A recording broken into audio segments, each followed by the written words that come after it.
And welcome sa atin pong prayer meeting and Bible study. And we really praise God sapagkat tayo po ay muli na namang magkakasama sa gawain ng Diyos. And of course, meron yung mga bisita. Ayan. So, welcome yung mga first-time visitors natin. And announcement lang po, sa Sunday, we will have a picture taking. Ano po? Church picture taking. Kaya hanggat maaari ay isuot nyo na po ang inyong mga pambato, hindi pambu. Ano? Yung mga pambato ninyo, wag yung mga pambu. Okay? So, tinapat natin yan kasi para hanggat nandito pa si Kuya Joe.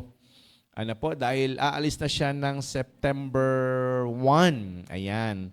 So, yun po, sinadya ho natin magkaroon ng pictorial sa Sunday para kasama si Kuya Joe sa church picture.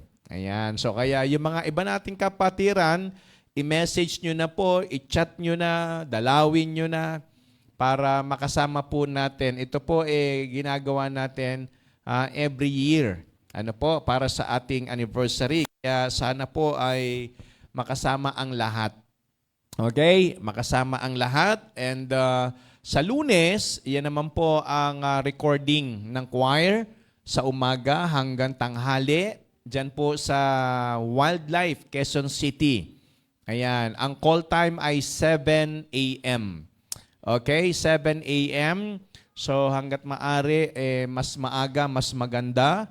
At ang ating SIM ay sa hapon din, sa Monday. Wala po kasing pasok. Okay? Walang pasok at ito'y magandang pagkakataon para magkaroon ng bonding ang bawat isa. At kung gusto po ninyong dali ng inyong mga pamilya, pwede rin. Okay? So pwede pong magdala ng pamilya basta't may pagkain, may pambayad sa entrance at mayroong pamasahe. Okay? So yun po yung ating kumbaga ilang announcement. And sa Sunday ay paalala ko po, yun yung ating online anniversary. Okay? Anniversary po ng Light Ministry of Caloocan. Hindi po ng Glorious Light Baptist Church. Kasi may mga nagtatanong sa akin, ang alam nila, anniversary ng Glorious Light Baptist Church. So hindi po. Anniversary ng online ministry. Dapat po ito ay March dahil sa na-overlook natin naging ngayong pong buwan ng August. Pero next year, gagawin po natin March. Okay? Para sa ika-4 na taon. So, na-notice ko lang po, 4 na taon na pala ang atin pong online ministry. Naalala nyo na, meron pa tayong doctrinal class noon. Meron tayong doctrinal class. Kung ako nagkakamali, Tuesday, ayan, 6 to 7, and then 7 to 8 yata ay yung ating family altar. Tuloy-tuloy po yun. And purihin ng Panginoon. Ang dami hong ginawa ng Panginoon sa buhay natin sa pamamagitan ng online ministry. Alam nyo ho, kahit sa ibang bansa, napapanood tayo, nakapagpapahayag tayo ng mabuting balita. Ng mensahe ng Panginoon. Marami mga kaibigan, kamag-anakan, kakilala, mga dating members na hindi po natin nakakasama dahil malayo sila, dahil po sa online ministry nakasama po natin. Yung mga malalayo po ating kapatid at kamag-anak. Okay? So kaya yan po yung ating announcement. And please, ipag-pray natin na sana'y maging matagumpay. Yung ating gagawing celebration this coming Sunday. So tayo po ay mag-aaral na ng salita ng Panginoon. And please open your Bible in the book of Mark. Tayo po tayong lahat sa pagbibigay galang po natin sa salita po ng Panginoon. Mark chapter 8 verses 31 to 38. Ito po ang ating pag-aaralan for this evening. At ako po ay umaasa na ito po ay gagamitin ng Panginoon para po sa ating lahat sa gabing ito. Sabi po ng verse number 31, "And he began to teach them that the Son of Man must suffer many things, and be rejected of the elders, and of the chief priests, and scribes, and be killed, and after 3 days rise again. And he spake that saying openly. And Peter took him and began to rebuke him. But when he had turned about and looked on his disciples, he rebuked Peter, saying, Get thee behind me, Satan, for thou savourest not the things that be of God, but the things that be of men. And when he had called the people unto him with his disciples also, he said unto them, Whosoever will come after me, let him deny himself, and take up his cross, and follow me. For whosoever will save his life shall lose it. But whosoever shall lose his life for my sake and the gospel's, the same shall save it. For what shall it profit a man, if he shall gain the whole world and lose his own soul? Or what shall a man give in exchange for his soul? Whosoever therefore shall be ashamed of me and of my words in this adulterous and sinful generation, of him also shall the Son of Man be ashamed, when he cometh in the glory of his Father with the holy angels. Manalangin po tayo. Panginoon, kami po ay tunay na nagpupuri, nagpapasalamat, sapagkat kami ay muling naparito sa inyo pong bahay-sambahan na kung saan kami po ay sumasamba sa Espiritu at katotohanan. Sa mga oras na ito, Panginoon, amin pong dalangin na naway tunay po na ikaw ang kumilos, mangusap, gumawa sa buhay at isipan ng bawat isa. Pagpalain mo po ang mga kasama namin ngayong gabi sa pag-aaralang ito. Pagpalain mo rin po, Panginoon, ang salita o ang mensahe na maipapangaral ngayong gabi sa puso po ng bawat isa. Kaya, Panginoon, ikaw po ang aming pinagtitiwalaan. Gawaran mo rin po kami, Panginoon, ng makalangit na karunungan, na kung saan pa, ito po ay amin pong magamit para madali po naming maintindihan, O Diyos, ang mensahe at ang kalooban mo para po sa aming mga buhay. Kaya, Panginoon, kami po'y nananalig, kami po'y nagpapasalamat at nagtitiwala na ikaw po, O Diyos, ang magbubuhos ng pagpapala sa amin pong kalagitnaan. Kaya sa iyo po namin kinukumit ang lahat. Samahan mo po kami, O Diyos. Ito po ang aming panalangin sa pangalan po ni Kristo Jesus. Amen. Okay, so please be seated. Well, the title of our message for this evening is Commitment to God. Again, commitment to God. Napakahalaga po na maintindihan natin na bawat mananampalataya ay dapat magkaroon ng commitment sa Panginoon. Sapagkat ang sabi po ng Bible, kung inyo pong napansin dito po sa verse number 35, For whosoever will save his life shall lose it. But whosoever shall lose his life for my sake and the gospel's sake, the same shall save it. So, ibig sabihin, ang Panginoon ay naghahanap at nagnanasa na sa bawat mananampalataya ay magkaroon po tayo ng tinatawag na commitment sa Kanya. Alam nyo ho, may mga tao ayaw ng commitment. May mga tao ayaw ng merong silang obligasyon. Pero alam nyo ho, itong atin pong pag-aaralan na commitment sa Panginoon, ito po ay mayroon pong dahilan. Ito po ay meron pong mensahe na kung saan dapat maunawaan ng mga mananampalataya na ang Diyos ay wala nang bang ibang hinahangad sa atin. Kung tutuusin, yung atin po mga inihuhulog sa offering, ang nakikinabang pa rin po niyan tayo. Hindi lang ho kaming mga manggagawa, kundi bawat isa rin po sa atin. Kasi isipin po ninyo, saan tayo kukuha ng pambayad ng kuryente?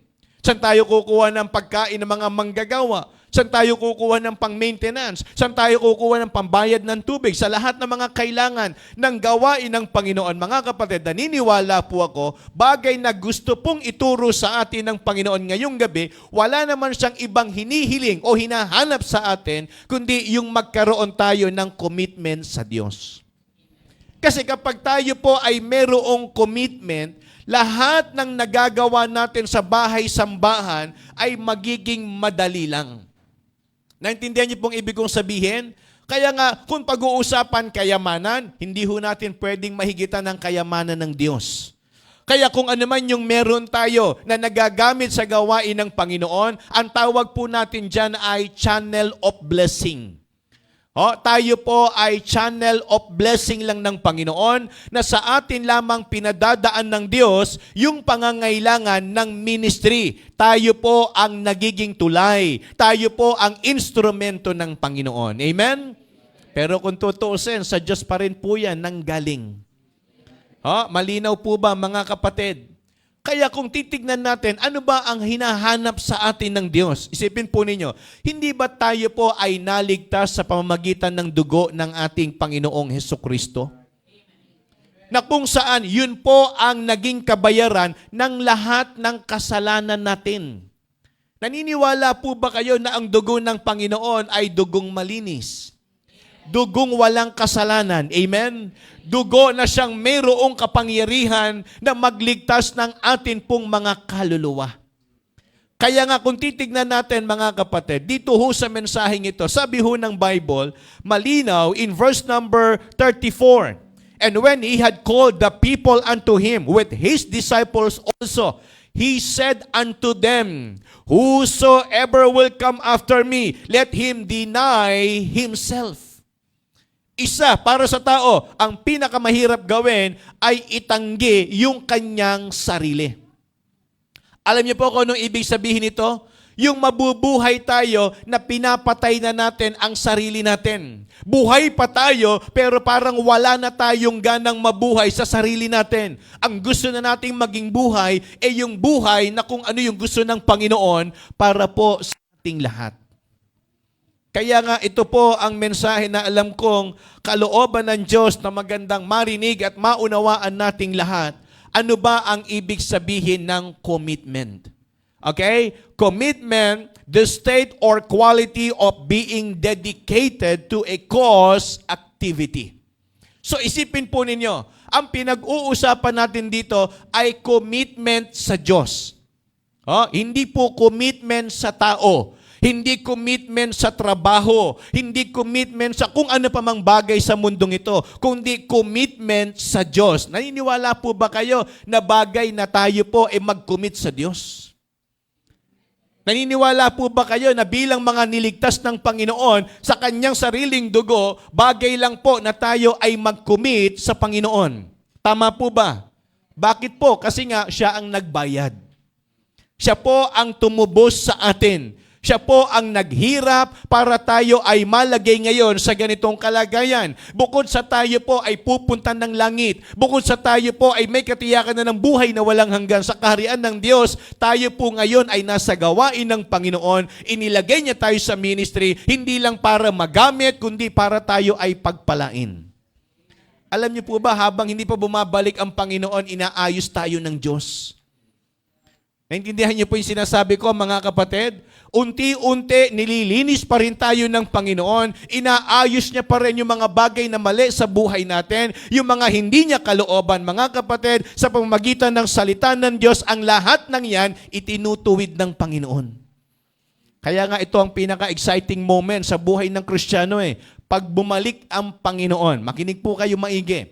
Pag bumalik ang Panginoon, senyales na yon na tayo po ay haharap sa atin pong Panginoon. Doon na po tayo magbibigay sulit. Amen? Doon na po gagantimpalaan ng Panginoon yung mga Kristiyanong talagang nagtiis, naghirap, nagpunyagi at isinakripisyo ang lahat para sa Panginoon. Kaya nga, ito ho ang magandang pag-aralan natin. Ano po ba ang ibig sabihin ng commitment to God? Number one, it is a distinct service for God.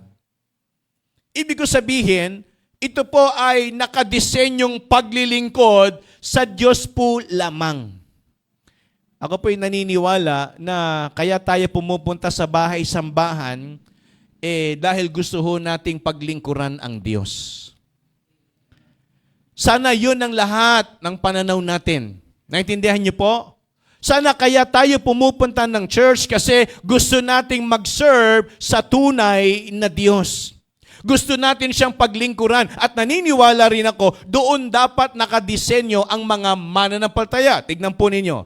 In John chapter 15, verse number 3, Sabi po ng Bible, now ye are clean through the word which I have spoken unto you. Sabi po ng Panginoon, ang salita niya raw ay siyang naglinis sa atin pong mga buhay. At ano po ang ibig sabihin niyan? Kayo ay marapat ng maglingkod at ang inyong paglilingkod ay dapat magkaroon ng bunga. Kaya nga mga kapatid, naniniwala po ako na tayo pong mga nilinis ng Diyos ay dapat makitang naglilingkod sa gawain. Kasi kung may commitment tayo sa Diyos, mga kapatid, malinaw na sinabi ng talata, yung atin pong gagawin sa Kanya ay tama lamang. Yung ating ginagawang paglilingkod sa Diyos ay hindi po dapat sakripisyo o kalabisan. Yun po'y babagay sa atin pong Diyos. Sipin nyo ho, kung kayo ay committed sa trabaho, naintindihan niyo po yung ibig kong sabihin? Pag kayo ay committed sa isang tao, lahat ng alam nyong pwedeng gawin at dapat gawin, gagawin ninyo. Tama po ba ako? Bilang isang empleyado, dapat tayong sumunod sa patakaran. Hello po. Kung ano ang patakaran ng kumpanya, tutol ka man, okay man sa'yo o hindi, ang tama, susunod ka. Kung minsan nga, meron tayong binubulong na parang mali itong sistema natin. Pero wala tayong magawa kasi doon tayo nagtatrabaho, committed tayo sa kumpanya na kung saan pinasukan natin. Tama po ba? Minsan may mga namamalakad, di naman natin nilalahat, pero parang minsan nilalamangan tayo sa oras, sa sweldo, sa trabaho, pero ganun pa man, dahil committed tayo, wala tayong magawa. Well, ako naniniwala, kung ang pag-uusapan kalooban ng Diyos sa buhay ng bawat isa, hindi ho sa lahat ng pagkakataon, yung kalooban ng Diyos, magugustuhan natin. Naintindihan niyo po ba yung sinasabi ko? Hindi lahat ng kalooban ng Panginoon ma-enjoy natin. Talagang meron doon, matutuwa tayo, pero meron doon, malulungkot tayo. Kasi tignan niyo po, balikan natin yung sinabi ho nung verse number 35. For whosoever will save his life shall lose it. Sino ba naman ang hindi magpapahalaga ng kanyang sarili? Sige nga po, sino ang hindi magpapahalaga ng inyong buhay? Di ba mahal natin sarili natin? Mahal natin buhay natin. Kung hanggat maaari nga, huwag tayong magkasakit, huwag tayong magutom, huwag tayong maghirap, huwag tayong mamatay. Kung pwede lang, kasi nga mahal natin ang sarili natin. Pero ano sabi ng Bible? Kung sino man sa inyo ang hindi kayang talikuran at isakripisyo ang kanyang buhay, hindi nararapat para sa akin. Ano ang kalooban ng Diyos? Isakripisyo natin ang lahat alang-alang sa Kanya. Madali po ba yon, mga kapatid? Hello po. If any man will come after me, let him deny himself. Madali ba yon na itatanggi mo yung karapatan mo, yung kung saan ka masaya, para lang sundin ang kalooban ng Diyos? May mga kapatid, mahirap po yon. Malungkot din yon. Tama po? Naintindihan niyo po ba yung sinasabi ko, mga kapatid? Pag pinag-usapan kalooban ng Diyos, hindi sa lahat ng pagkakataon, magiging masaya tayo. Kung minsan talagang mamimili tayo at mahihirapan tayo. Kasi kalooban ng Diyos. Well, ang sabi po ng verse number 35, for whosoever will save his life shall lose it, but whosoever shall lose his life for my sake. Hello po.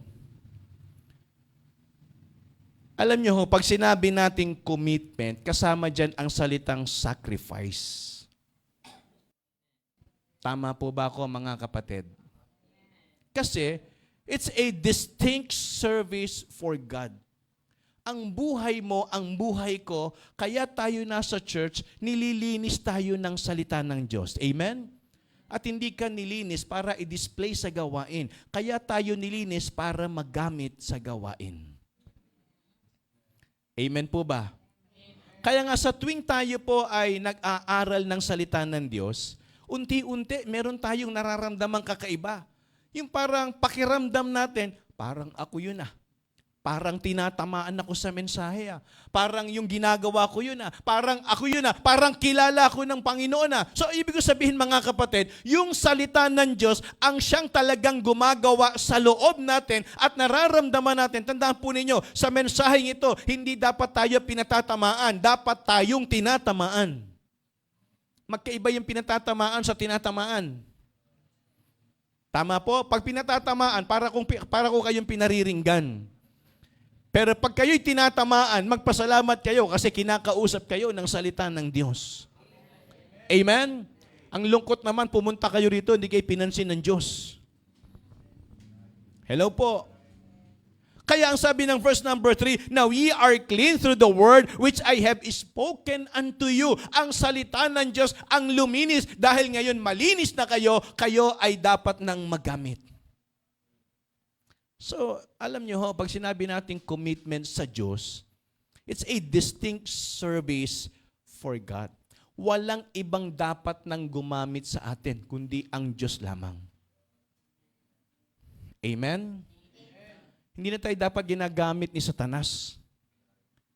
Hindi na tayo dapat para sa mundo. Nakikinig po ba kayo, mga kapatid? Dapat tayo ay nagseserbisyo na lang sa aton Ginoo, sa Panginoon. Amen? So sabi ho ng 1 Corinthians chapter 6 verse number 20, for ye are bought with a price. Therefore, glorify God in your body and in your spirit, which are God's. Well, tignan po natin. In John 8:44, okay? Tignan po ninyo guhitan nyo yung talata na yan. Sabi ng John 8:44, ye are of your father, the devil. Tama po ba ako, mga kapatid? Malinaw na sinasabi nung talata, tayo raw ay dati sa ating amang Diablo. At kung ano yung gusto niya at kalooban niya, yun ang sinusunod at ginagawa natin. Malinaw po ba? Sinabi diyan sa talata na yan. Okay? Nung wala tayo sa Panginoon, ang buhay natin, doon natin ginugugol. Gumagawa tayo ng kalooban ni Satanas. Yan ang sabi ng Bible. Ngayon, dahil tayo po ay tinubos ng ating Panginoong Jesucristo, ang sabi ng Bible, ye are bought with a price. Mga kapatid, hindi na po si Satanas ang dapat pinakikinggan natin.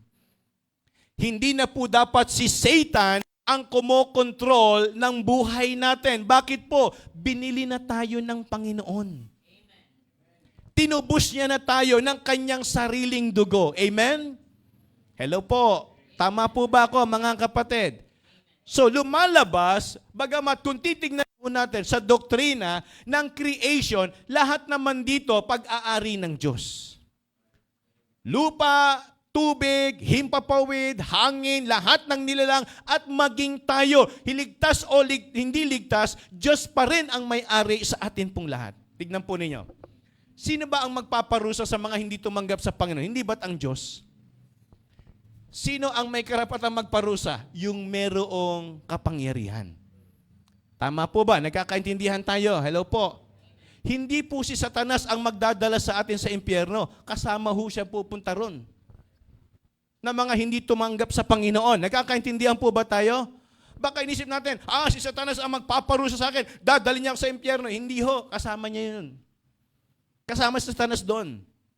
Anong ibig po sabihin? Ang meron pong kapangyarihan na magdala sa langit at magdala sa lupa, yung gumawa at yung may-ari. And that is the Lord. Amen? Kaya ho tayo pupunta sa impyerno nung tayo'y makasalanan, mga kapatid, dahil ang sabi ng Bible, for the wages of sin is death. Salita po ng Diyos yun. Tama? At kung sino man ang pupunta sa langit, ang sabi ng Bible, I am the truth and the life, no man cometh unto the Father, but by me. Diyos pa rin yun. Tama po ba? So anong ibig ko pong sabihin? Ngayon, kung titignan natin, sabi ho ni Apostle Paul, for ye are bought with a price, therefore, ang context po nito ay hindi po salvation. Ang context nito is more on service. Paglilingkod. Kaya nga sabi niya, therefore, glorify God in your body. Paano mag-glorify ang Diyos sa katawan natin? Di gamitin natin sa paglilingkod. Tandaan nyo, mag-glorify ang Diyos hindi sa pagandahan at pagwapuhan. Mag-glorify ang Diyos sa ginagawa mo sa ministry. Naniniwala po ba kayo na ang binibilang ng Diyos, yung ating paglilingkod? Kaya sabi ng Bible, therefore glorify God in your body and in your spirit. Kasi ang sabi ng Bible, which are, ano raw po? Which are God's. Kaya sabi ho ng Bible, lahat ng kaluluwa babalik sa Kanya. Tama po ba ako, mga kapatid? Kasi siya po ang may-ari nito. All souls are mine. Tama? Yan ang sabi ng Bible Walang pwedeng magmay-ari. Kaya nga, kung tayo po ay tinubos na ng Panginoon, ano ang sabi ng John chapter 10? Verses 29, 20-30, no man is able to pluck you out of my hands. Amen? Walang sino mang makakaagaw sa inyo, sa aking kamay. Bakit? Sapagkat ang kamay ng Ama at ang kamay ng Anak, walang sino mang makapag-aalis ng kaluluwa ng kanyang tinubos. No man is able to pluck you out of my Father's hand and even in mine hands. Amen? Kaya hindi na tayo maaangkin ng kaaway. Therefore, glorify God in your body. So kung meron kang commitment sa Diyos, ang ibig sabihin niyan, it's a distinct service for God. Ang buhay ko, ang buhay mo, katawan ko, kaluluwa ko, ay dapat sa Panginoon nagdilingkod. Amen? Kasi wala namang ibang nagligtas sa atin kundi Panginoon lang. Tama po ba? May iba pa bang paraan para maligtas ang tao? Di ba't sinubok na yan ng tao? Sinubok nilang magpakabait pero napunta pa rin sa impyerno. Sinubok ng tao ang magpakayaman pero napunta pa rin sa impyerno. Tama po ba? Kilala niyo ba si Lazaro at yung rich man? Namatay pareho. Anong sabi ng Bible? Si Lazaro, di ba, mahirap, pulube. Yung rich man, napakaraming kayamanan. Pero anong sabi ng Bible? Si Lazaro, doon sa piling ni Abraham. Pero yung mayaman, saan napunta? Doon, sa apoy. Ano ibig sabihin? Walang magagawa ang pagiging mayaman. Walang magagawa ang pera para alisin tayo sa kapahamakan. Ang paraan lang ng Diyos ang pwedeng maging daan ng kaligtasan. Amen? Kaya nga kung titignan natin, malinaw na sinabi ng Bible, kung tayo po'y nilinis na, dapat tayo ay maging lingkod ng Panginoon. Kaya nga, sino po ba rito ang mga ligtas na? Taas nga ang kamay. Sigurado ba kayo sa langit na kayo pupunta? Sige nga, kung talagang sa langit kayo pupunta, ipakita nyo nga yung itsurang excited pumunta ng langit. Ayaw nyo, no? Kasi natatakot kayo Baka maaga kayo. Diba? Tignan nyo nga yung itsura ng katabi nyo kung yan panglangit na. Sige nga, tignan nyo nga, sabihin mo sa katabi mo, mukhang malapit ka na. Konti na lang, panlangit ka na. Ano yung sabihin mga kapatid? Dahil tayo ay nilinis na ng salita ng Diyos, dapat ang ating katawan, ang ating espiritu ay nakadisenyo na sa paglilingkod sa Diyos. Tama na yung paglilingkod sa mundo. Tama na yung paglilingkod kay Satanas. Tama na yung paglilingkod sa sarili. Sa Panginoon na tayo. Amen? Kasi niligtas niya na tayo. Second thing, commitment to God is a divine submission to God. Ito ay pagpapasakop. Hello po. Kung titingnan po ninyo, in James chapter 4, verses 6 to 10, dito po, sabi ng mga talata, but He giveth more grace, wherefore He saith, God resisteth the proud, but giveth grace unto the humble. Look, yung humble, bakit binibigyan pa ng biyaya? Okay, balikan natin verse number 6. But He giveth more grace. Okay? Wherefore he saith, God resisteth the proud, but He giveth grace unto humble. Sa palagay nyo, bakit pa kailangan bigyan ng biyaya? Bakit pa bigyan ng maraming grace yung nagpapakababa? Sige nga, kung kayo ang Diyos, ano po ang pwedeng isipin ninyo, bakit nyo bibigyan ng grace yung humble? Sige nga, naisip nyo ba yan? Sa palagay ninyo, naisip nyo ba yan? Bakit kailangan bigyan ng grace yung nagpapakababa? Sabi mo sa katabi mo, humble ako. Hindi nyo masabi, no?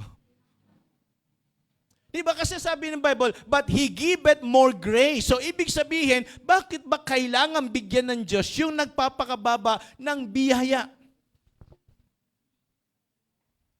Tingnan niyo po. Kasi ang tingin ng humble, wala siyang magagawa. Hello po.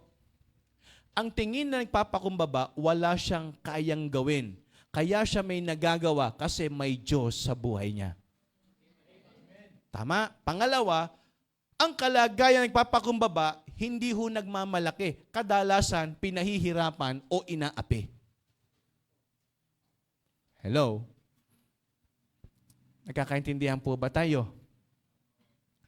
Yung para bang kahit ano gawin, hindi lumalaban. Kasi tignan nyo, sabi ng Bible, hindi ba't ang Panginoon, tignan nyo sabi ni Apostol po sa mga taga-Pilipos, let this mind be in you, which was also in Christ Jesus. Bakit po? Tignan nyo, sabi ng Bible, wala ba siyang power na gumawa ng miracle? Meron eh. Yung gustong dumakip sa Kanya, yung gustong magkulong sa Kanya, yung mga sumuntok, sumipa, tumadyak, dumura, sumaksak sa Kanya, pwede niyang gantihan, pero hindi ginawa ng Panginoon. Nagkakaintindihan po ba tayo? Hindi ba kayang pumatay ng Panginoon? Hindi niya ba kayang maglagay ng tao doon sa impyerno o kaparusa? Magagawa niyang lahat. Pero sabi ng Bible, ano sabi ng Apostle Paul? Let this mind be in you, which was also in Christ Jesus. Who thought not, kumbaga, hindi niya inisip ni konti na pumantay o mabuhay ng Diyos dito sa lupa. Ano sabi ho ng talata? Hindi ba't ang Panginoon nagpasakop at nagpakumbaba sa kalooban ng Ama? Hindi ako nandito para gawin ang gusto ko, kundi gawin ang gusto na nagsugo sa akin. Tama po ba? And that is submission. Amen? Kapag kayo ay mayroong mission, at committed kayo roon, kahit anong mangyari, hindi nyo yun bibitawan. You know, ang Panginoon sabi niya sa prayer niya, Lord, kung pwede lang, kung kalooban mo na wag ko nang pagdaanan, sige mangyari, pero wag yung gusto ko, kundi yung gusto mo. Tama po ba? Not my will, Lord, but your will be done. I am not here to do my will. Ang sabi ng Panginoon, hindi yung gusto niya, kundi yung gusto ng Ama na nagsugo sa akin. Sana maging klaro sa ating lahat yan. Kaya tayo nandito, hindi para diktahan ng Panginoon, hindi para pasundin siya sa gusto natin, kundi kaya tayo nandito para hanapin yung kalooban ng Diyos kung saan tayo pwedeng sumunod. Mga kapatid, linawin ko lang po, tayo'y tinubos ng dugo ng ating Panginoon. Baka akala natin yung kaligtasan natin bunga ng relihiyon. Mali. Baka akala yung kaligtasan natin bunga ng pag-aaral ng Biblia. Mali. Ang kaligtasan natin ay galing sa ginawang sakripisyo ng ating Panginoong Jesus. Amen? Hindi ho yan basta sinabi lang ng Bible. Ginawa yan ng Panginoon. Kaya kung pag-uusapan kaligtasan pa lang, sapat na para sumuko tayo sa kalooban ng Diyos. Tapos binubuhay pa niya tayo ng habag at biyaya. Tapos ito pinagpapala pa. Tama po ba mga kapatid? So ang dami nating favor, ang dami nating blessing, ang dami nating pakinabang sa pagsunod natin sa Panginoon. Bakit pa tayo hindi susunod? Sabi niya, He giveth more grace.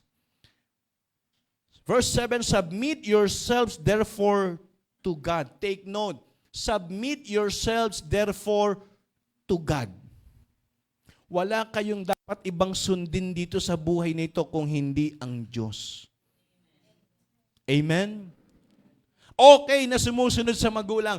Okay na sumusunod sa nakatatanda. Okay na sumusunod sa mga leaders. Pero pag-aralan nyo ang Bible, always in the Lord. Am I right?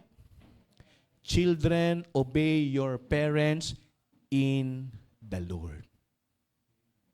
Tama po ba? Kristiyano, sumunod at pasakop sa namiminuno sa atin pong bansa para sa Panginoon. Hello po. Kaya kung pag-uusapan, pagpapasakop, yung pagsunod sa magulang dahil sa Panginoon. Yung pagsunod sa batas ng gobyerno dahil sa Panginoon. Tama po ba? Hello po. Kaya nga sabi ng verse number 7, submit yourselves therefore to God, resist the devil, and he will flee from you. Tingnan nyo ha. Ilang beses na nating iniwasan ng kaaway, hindi nangyayari. Alam niyo kung bakit? Kasi ang susi, sabi ng Bible, hindi yung marami kang alam na Bible verse. Kahit matalino ka sa Bible, kung hindi ka nagpapasakop sa Diyos, hindi mo kayang i-resist ang dyablo. Hello po. Kahit i-recite mo pa buong Bible kay Satan, kung hindi ka naman submissive sa Diyos, hindi mahalaga yung kabisado mo, ang mahalaga yung natutunan mo. Anong natutunan mo sa tinuro ng Bible? Anong natutunan mo sa nakabisado mo sa Bible? Hello po. Nagkakaintindihan po ba tayo? Kahit gaano pa karami ang kabisado mo, kung hindi mo yan ina-apply at natutunan, hindi ka nagpapasakop sa Panginoon. Submission is not knowledge. Submission is a process and act. Kung paano mo ipinamumuhay yung tinuro sa iyong salita ng Diyos. In verse number 8, draw nigh to God, and He will draw nigh to you. Cleanse your hands, ye sinners, and purify your hearts, ye double-minded. Be afflicted, and mourn, and weep. Let your laughter be turned to mourning, and your joy to heaviness. Humble yourselves in the sight of the Lord, and He shall lift you up. Amen? Lahat ng nagpapakumbaba, itinataas. Pero lahat ng nagmamataas, ibinababa. Alam nyo, sa ministry, sabi ng Panginoon sa mga alagad, may nauuna at may nahuhuli. At nahuhuli at nauuna. Anong ibig sabihin nun? Ang gusto na ituro sa atin ng Panginoon, hindi to karera. Ang tawag doon ay opportunity. Tama po? Hindi porket nauna ka, nasa iyo na yung opportunity. Hindi porket nahuli ka, wala ka ng opportunity. Doon mo makikita ang kamay ng Diyos. Minsan may mga bago pa lang, may nagagawa na. Pero minsan may matagal, pero hindi pa nakakagawa. Tama po ba mga kapatid? Hindi naman porket matagal, marami nang nagawa. Hindi porket bago, wala pang nagawa. Minsan, bago pa lang, may nagagawa na. Tama po ba ako? Minsan, ang tagal-tagal na, pero parang hanggang ngayon, wala pa rin nagagawa. Hello po. So, hindi naman to patagalan o paunahan eh. Ang issue rito, nasaan ka ngayon at ano ang ginagawa mo sa gawain ng Diyos? Hindi ba't ang masarap, nung napunta ka sa church, meron ka na kagad nagawa. Nung nanatili ka sa church, mas lalo kang may ginagawa. Tama po ba?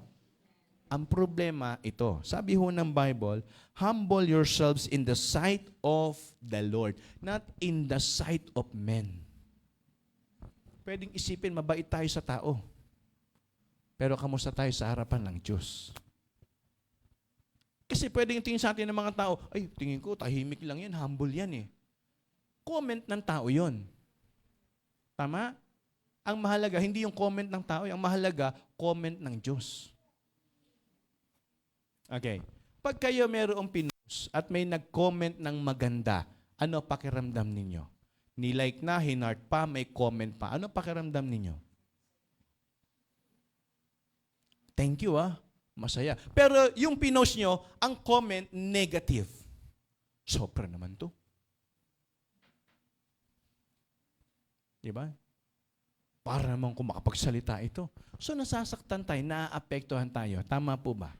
Okay. Ngayon, ang sabi ng Bible, ang maganda, yung sinabi po ng verse number 10. Humble yourselves in the sight of the Lord. Because hindi ho lahat ng tao matutuwa sa gagawin natin. Pwedeng meron, pero pwedeng wala. Tama po ba? We cannot please everybody. Hello po. Pero pwede nating ma-please ang isang tunay na Diyos. But if without faith, it is impossible to please Him. So ang sagot, magkaroon ka ng faith, mapiplease ang Diyos. Tama? So kahit ano pang sabihin ng iba, ang mahalaga, humble ka in the sight of the Lord. Amen? Kasi ang mahalaga, Panginoon, hindi yung sasabihin ng tao. Tama po ba? Kasi tingnan nyo ho, may mga estudyante tayo, pine-persecute. Inuuna mo pa yung pag-church, samantalang dapat nag-aaral ka. Tama? Meron tayong mga members, pine-persecute na nagtatrabaho. Kagagaling wala sa work, pagod ka. Dapat tumiretso ka na muna sa bahay, nagpahinga ka. Hindi ka nila sana umaten. Alam naman nila, pagod ka. Tama po ba? Sa paningin nila, tama yun. Sa paningin nila, yung pagpunta rito, mali ito. Pero sa paningin ng Diyos, tama. So ngayon, dito natin ngayon susolusyonan. Sino ang dapat matuwa? Yung tao o ang Diyos? Sagutin po natin sa isip. Sino ang dapat matuwa sa gagawin natin? Ang tao o ang Diyos? Tama? Kasi sabi ng Bible, malinaw, humble yourselves in the sight of the Lord, and He, the Lord Himself, shall lift you up. Okay. Yung tunay na nagpapakumbaba, minsan ang hirap kasi yung isipin talaga bang humble yan? Okay, wag na ho tayong magtalo kung humble yan. Simple lang ang sagot para malaman yung humble yan. Alam niyo kung ano? Tinataas ng Diyos. Tama po? Kahit sabihin ng katabi mo na siya ang pinaka-humble at hindi niya pinagmamalaki yon, kung hindi naman siya ginagamit at inaangat ng Panginoon, hindi totoo yung humility. Hello po. Tama po ba ako? Kahit sabihin niyo pang napakatahimik ninyo at napakabait ninyo, kung hindi kayo inaangat ng Panginoon, there is something wrong. May mali. Kaya lang, hindi sa Panginoon. May mali, baka sa atin. Kasi tingnan nyo, sabi ng Bible, ito pong verse number 10, prinsipyo to ng Diyos Ay sabi ng prinsipyo, ito po yung kanyang makatwirang pamamaraan. Okay? Ganito kasimple. Humble yourselves in the sight of the Lord. Kayo po ba handang magpakumbaba sa Diyos? Sige nga po, sa sobrang humble ninyo, ayaw nyo na sumagot. Kayo po ba handang magpasakop sa Panginoon? Nako, meron ng 4. Okay. Ngayon, kung totoo yan, sabi ng Bible, and the Lord Himself, sabi niya, He shall lift you up. So, ibig sabihin, yung nagpapakumbaba, kahit ano pang isipin at sabihin ng mga tao, kung tinataas siya ng Panginoon, totoo ang humility niyan. Pero kahit sinasabi ng mga taong humble yan, pag hindi naman inaangat ng Panginoon, questionable ang humility niyan. Tama po ba? Kasi tignan nyo, pag ang tao nag-comment, ewan ko yung mga mahilig sa Facebook, kapag ang nag-comment sa pinost mo, kaibigan mo at okay kayo, palagay nyo, ano comment? Maganda. Pero kapag ang nag-comment, yung naiinis sa'yo, sa palagay mo, anong comment? May pang-insulto. Tama po ba? Nagkakaintindihan po ba tayo? So sa madaling salita, yung tao, pag okay sa'yo, yun ang sasabihin. Pag hindi, pangit ang sasabihin. Nagkakaintindihan po ba tayo? Okay. Kung ang Diyos ang siyang basihan ng humility and submission, simple lang. Pag-aralan mo, ikaw ba inaangat ng Panginoon o ibinababa? Yun ang basihan Naintindihan po ninyo? Hindi yung sasabihin ng tao, bias nga ang tao Pag mabait sa'yo yan, maganda sasabihin yan. Pero pag hindi kayo okay, pangit ang comment yan. Ang maganda, ang basihan, yung ginagawa sa atin ng Diyos. Ito ang susi. Kung talagang humble tayo, di ko na intend comment ng iba. Tignan ko na lang kung ano ginagawa sa akin ng Diyos. Kapag ako'y inaangat ng Diyos at inaayos, ang sabi ng Bible, humble yourselves and He shall lift you up. So, ang indikasyon, kapag tayo ay humble, inaangat tayo ng Panginoon. Kaya nga, yan ho yung pangalawang bagay na nakita ko dito po sa ating pinag-aaralan. Again, commitment to God, it's a distinct service for God. Tandaan nyo, wala na tayong ibang dapat paglingkuran kung hindi ang Diyos po lamang. Amen? Wala nang iba, kundi sa Panginoon lang. Pangalawa, it's a divine submission to God. Pagpapasako po ito. Pag sinabi natin, ako'y committed sa Panginoon, dapat totoong nagsasubmit ka sa Kanya. Pag sinabi niya, Opo, Lord. Pag sinabi niya, Opo, Lord. Wala nang tanong, wala nang paliwanag, wala nang kasi, Lord. Susunod na lang ako. Amen? Yan po yung sinasabi rito. And then, last but not the least, it's a dogmatic standpoint for God. Submitting to God is submitting to limitless and unbounded potentialities. Ulitin ko, submitting to God is submitting to limitless and unbounded potentialities. Kahit ano gagawin ko. Ito po ang dapat kalagayan ng mananampalataya. Mga kapatid, hindi i-require ng Diyos ang mag-commit tayo sa Kanya kung hindi naman tayo Kanya. Are we clear? Okay. Kung inyo pong sinusundan yung ating bread talk, nasa anong book na po ba tayo? Hindi niyo ba napapansin? Sa Old Testament, umiikot ang istorya, Jerusalem, Egypt, di ba? Israelites. May nababanggit na ibang mga bansa, ibang bayan, ibang mga lahi, pero extra lang sila sa eksena. Ewan ko po kung naintindihan niyo yung ibig kong sabihin. But the more ng highlights ng story is about the Israelites. Judah, Jerusalem, di ba? Bayan pa rin ng Panginoon. So anong ibig ko sabihin? Pansinin po ninyo, hindi ba't itong bayan ng Panginoon katangi-tangi sa harapan ng Diyos? Hello po. Laging ang pinag-uusapan, bayan ng Panginoon. Pag may tinayong hari, laging ang protection nasa bayan ng Panginoon. Tama po ba? Hello po, nagkakaintindihan po ba tayo? Nagkaroon ng wicked king, iniingatan ng Panginoon yung bayan niya. Nagkaroon ng good king, binebless yung bayan niya. Tama po ba? Ang sentro ng Panginoon, lagi yung sa Kanya. Hello po. So eto po, hindi ho tayo i-require ng Diyos ng commitment kung hindi niya tayo inaangkin. You know, the Bible says, my sheep hear my voice, and I know them, and they follow me. Kayo po ba tupa na? Kayo po ba sa Diyos na? Kung kayo po'y sa Diyos, ito po ngayon ang prinsipyo pa rin ng Panginoon.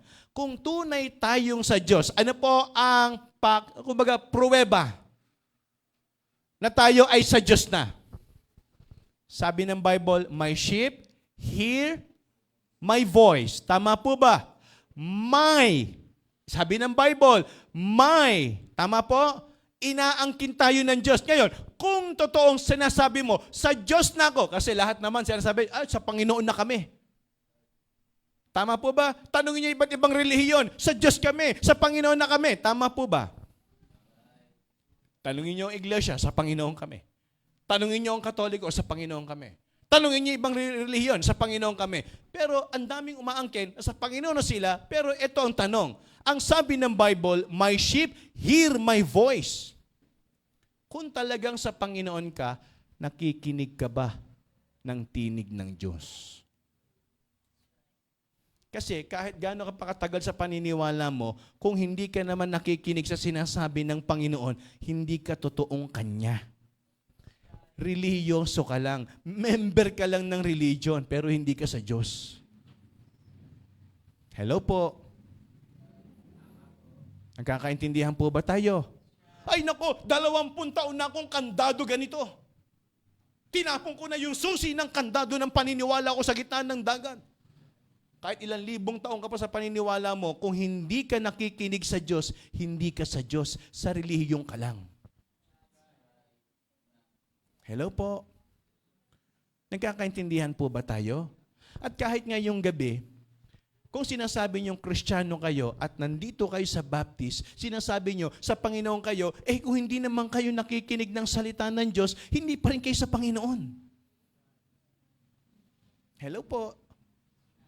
Sinasabi mo, save ako ang sabi ng Panginoon, aangkinin niya yung Kanya, my sheep hear my voice. Sabihin niyo nga po, sheep. Sheep hindi baka mamaya, sheep ka. My sheep hear my voice. Tama po ba? Ang tupa ng Diyos ay nakikinig sa tinig niya. Ngayon, kung tupa tayo ng Diyos, eto ang tanong, talaga bang tayo nakikinig sa salita ng Panginoon? My sheep hear my voice and I know them and they, what? Follow me. Amen? Yun ang basihan Nakikinig ka ba? Sumusunod ka ba? Sinasabi mo, ligtas ka na. Sinasabi mo, sa Panginoon ka na. Sumusunod ka ba? Nakikinig ka ba? Tama po ba, mga kapatid? Huwag na ho nating husgahan kung yan ba'y sa Panginoon o hindi. Tignan na lang natin kung yan ay nakikinig at sumusunod. Amen?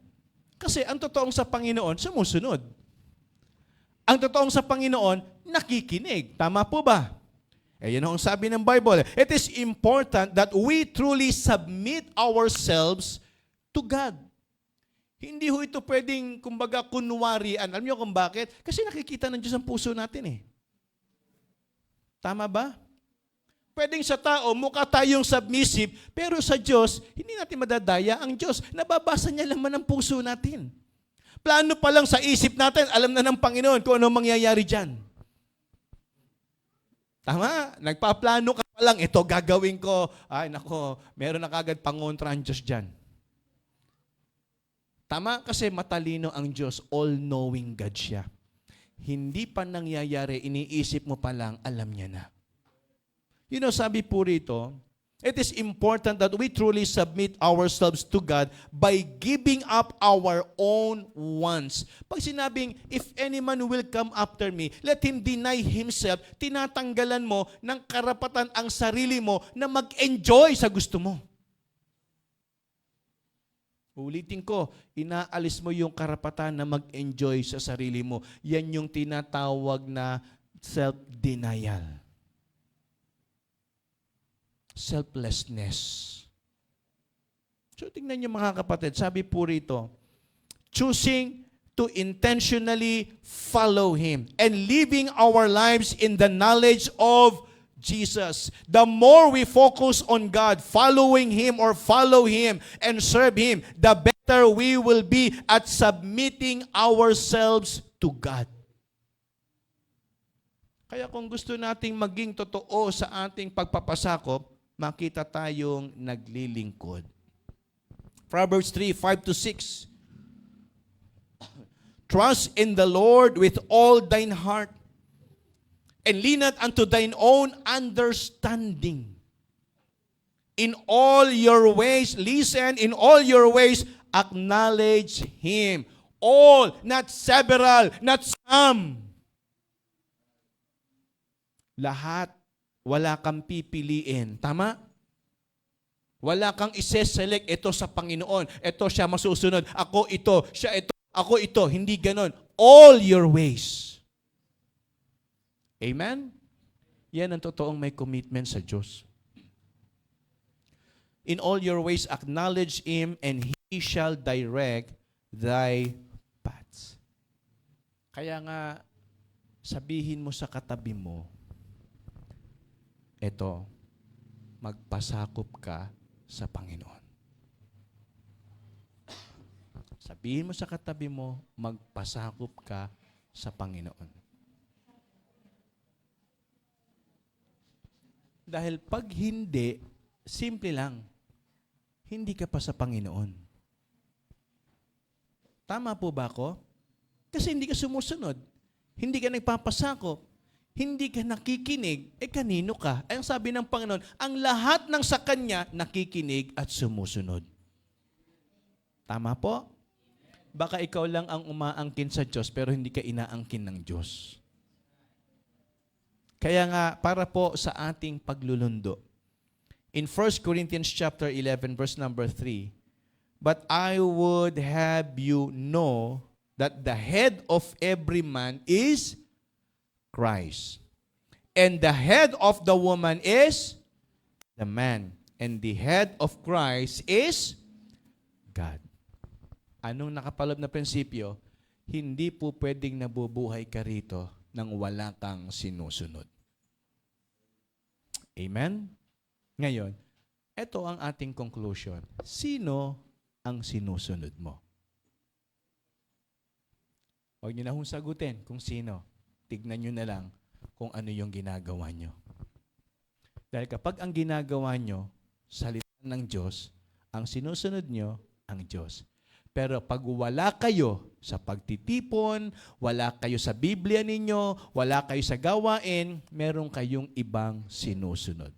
Hindi ko alam kung sino. Pwedeng ang dyablo o kaya ang sarili ninyo. Tama po ba? Hello po. Kapag meron tayong sinusunod, makikilala natin yan kung nasaan tayo. Ngayon, kaya kayo nandito, ang sinunod nyo, Panginoon. Tama po ba?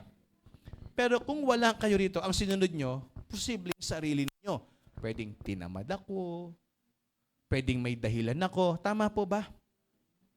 Hindi na lang muna kasi pakiramdam ko parang, di ba, ang nasusunod, ang nagdidikta, tayo. Hello po. Ngayon, nandito kayo, ibig sabihin, ang sinunod nyo, hindi yung gusto ninyo. Hindi yung sarili ninyo. Ang sinunod nyo, yung espiritu na nasa inyo, yung kalooban ng Diyos. Kasi kaya ho tayo nandito, bugso ng spirit yan. Tama? Huwag niyong asahan na yung laman ang nag-udyok sa inyo rito. Sasabihin ng laman, mukhang napapagod ka na sa bahay, sa church ka magpunta. Mukhang sawa ka na ng kapapasyal, sa church ka pumunta. Hindi sasabihin ng laman yan. Tututol ang laman pag pupunta tayo sa kalooban ng Diyos. Tama po ba? Hello po. Huwag niyong asahan ng laman na kayo'y kampihan na pumunta sa gawain. Laging ang kalaban ng spirito natin, laman. Who walk not after the flesh, but after the Spirit. Amen? Hindi dapat laman. Kaya kayo nandito ngayong gabi, sinunod nyo yung espiritong nasa inyo.